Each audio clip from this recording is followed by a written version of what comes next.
যদি কোনো ব্যক্তি মুত্তাকি হয় তাহলে ওই ব্যক্তির সমস্ত বিপদ আপদ সমস্ত পেরেশানি আমি আল্লাহ সুবহানাহু ওয়া তাআলা দূর করে দিব। প্রিয় হাজির, এজন্য মুত্তাকি হওয়া আমি যে হাত দিয়ে কোনো কিছু ধরছি, আমি চোখ দিয়ে কোনো কিছু দেখছি, এই সব কিছু তখনই নিয়ন্ত্রিত হবে যদি আমার কলব ঠিক হয়।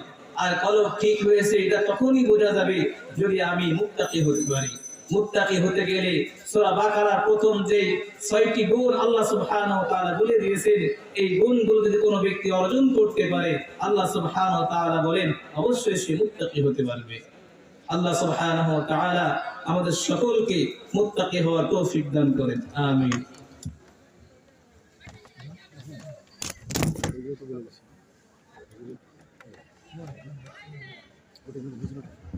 আলহামদুলিল্লাহ। সম্মানিত উপস্থিতি,